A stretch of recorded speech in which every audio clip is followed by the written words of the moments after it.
What's going on, everybody? It's Jeff here. Welcome back to the channel. Another exciting week we have ahead of us in the market. The Fed symposium is over. Investors still remain bullish going forward. In this video, I want to talk about where their attention is going to be focused.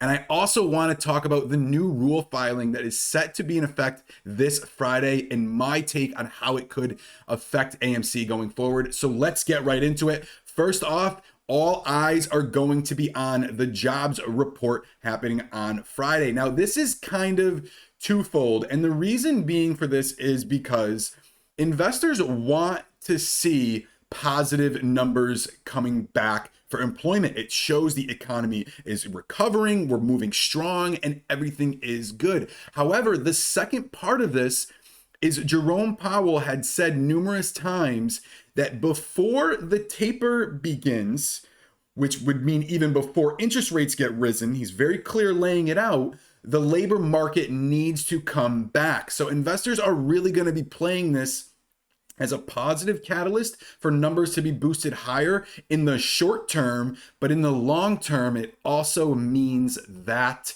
the tapering will begin. And they already know that's happening because the Fed has done a very good job laying it out. They don't believe it's going to happen in September, which is why I think last Friday you saw a massive rise coming ahead inside the market. Now let's take a look at where they expect the numbers to be. So unemployment officially runs out of that added bonus. I believe it was a $300 bonus in September. However, August 1st, they had made it a little bit more difficult. You had to apply for 3 jobs and you had to have 1 physical contact. And while many people probably just wrote that, hey, I applied at this job and this job, there were probably some individuals that were a little bit deterred and think, oh, well, you know what? I went through this long enough. Let me kind of get back out there. For those that were taking advantage of the system, for those that are still struggling, my heart goes out to you because this is going to affect you in some areas of the country where the labor market is still tight, although many employers are looking for people. So that's why you could probably expect a boost from the numbers. Also, you have the public school system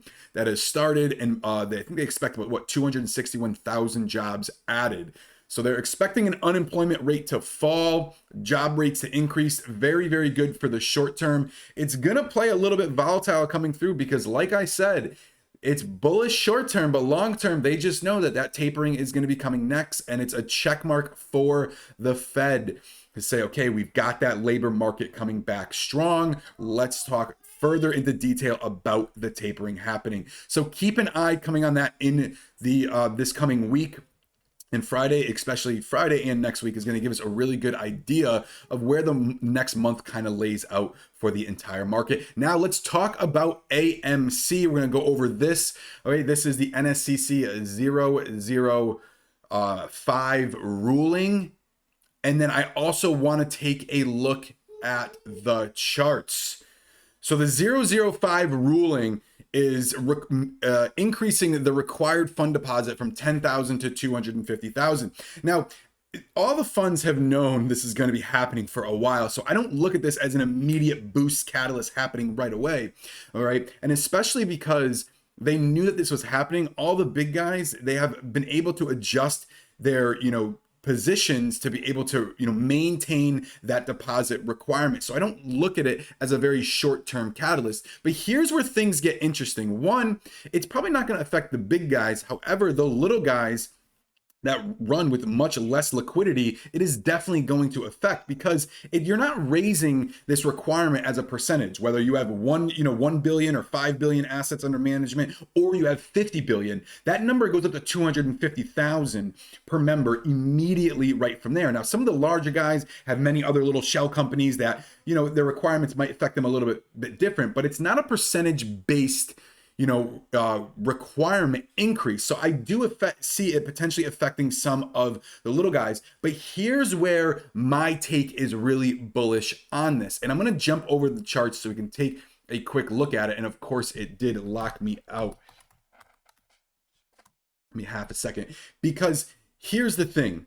When the price begins to spike again, which we are seeing a pretty bullish pattern starting to happen, some of that bullish momentum, there was nice consolidation in here. The large institutions, especially all of them that added to their positions, are seeing this $32, $35 level of strong support. It hasn't been broken through that. The algorithms are able to play out, their patience and their new bullish cycle patterns begin to start to kick in.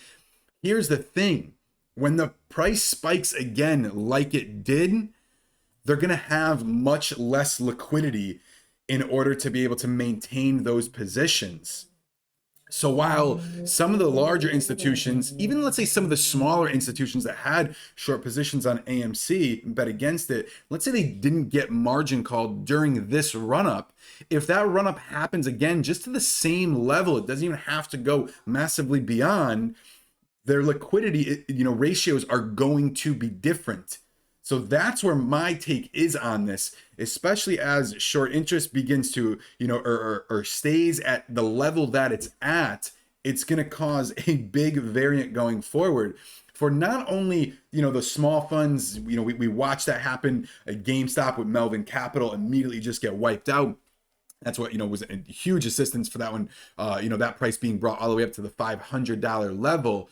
But they're just going to have that much less liquidity going forward. So that's where I'm bullish on this from, in the kind of like the short term per se. I don't think Friday is going to be that massive catalyst that all of a sudden it just, requires, massive covering and, sell off of larger positions in order for the market to pull back, which is going to change everything, because this was, like it says right here, it was approved on August 11th, but I covered this I think it was much further in advance. So all of the large funds are very, very well prepared for this happening. But in the end, like I said, we had a great week last week. I know we got up to that $45 or that $48 level, hit that little bit of resistance, as you can see right here where I'm, looking at on the charts on that $47 level, hit a little bit of a double top.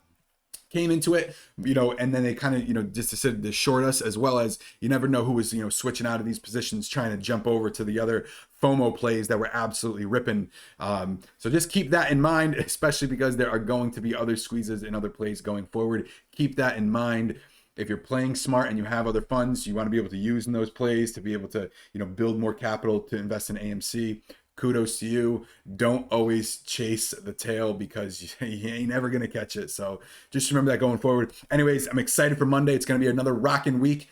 All right, inside the community and outside. If you're interested in joining, first link in the description. I go over pre-market plays every single day just before market open to give you a really, really accurate number of where I can see the price moving if it hits certain points. So if you're interested, come check it out. We'd love to have you. I'll keep you posted. I'll see you in the next one.